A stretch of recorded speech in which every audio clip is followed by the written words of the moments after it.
Assalamualaikum warahmatullahi wabarakatuh. Nama saya Raffi Nugra Pratama Putra, Prodi Karawitan, kelas 1B dengan NIM 241232054. Akan menjelaskan tentang pertemuan ke-1 dan kedua titik laras. Di pertemuan pertama itu membahas tentang laras salendro dan mempelajari laras salendro dalam Karawitan Sunda. Mengapa salendro? Karena salendro adalah laras yang paling sulit dipelajari. Ada juga sistem notasi dalam Karawitan Sunda, yaitu 1 sebagai da, 2 sebagai mi, 3 sebagai na, 4 sebagai ti, dan 5 sebagai la. Sistem ini disebut Serat Kanayagan yang diciptakan oleh Raden Mahyar Anggakusuma Dinata. Nah, jadi dalam Karawitan Sunda itu ada sistem yang itu tadi kan, da mi na ti la. Nah, jadi dari da mi na ti la da, nah itu tuh disebutnya segembyang atau 1 oktav.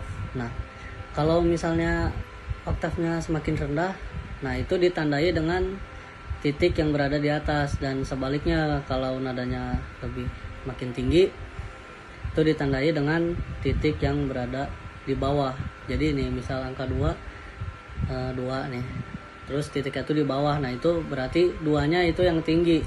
Nah, mengapa demikian? Nah, karena nada dalam Karawitan Sunda itu terinspirasi dari rebab, alat musik rebab, waditra rebab. Nah, kan penjarian rebab tuh semakin ke atas nadanya tuh semakin rendah, dan semakin ke bawah itu semakin tinggi. Nah, jadi nada dalam Karawitan Sunda tuh terinspirasi dari rebab. Semakin rendah nadanya, semakin tinggi nadanya itu semakin rendah, semakin ke bawah penjariannya. Dan sebaliknya, semakin rendah nadanya itu penjariannya tuh semakin ke atas.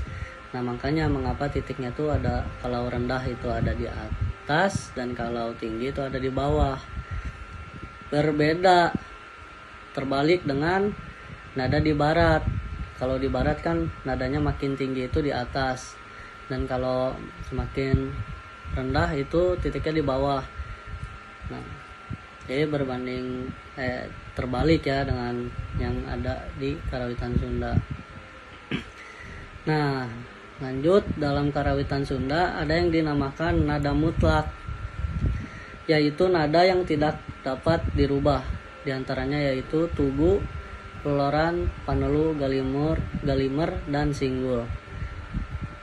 Nah, namun dalam Karawitan Sunda juga ada nada relatif, yaitu nada yang masih bisa dirubah sesuai laras atau surupannya.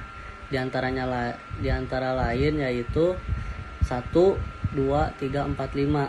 Yang tadi itu ya, 1 itu da, 2 itu mi, 3 itu na, 4 itu ti, 5 itu la. Nah, jadi itu masih bisa berubah tergantung sesuai dengan laras atau surupannya tadi. Baik, segitu aja yang bisa saya jelaskan. Mohon maaf jika banyak salah kata. Wabillahi taufiq wal hidayah. Wassalamualaikum warahmatullahi wabarakatuh.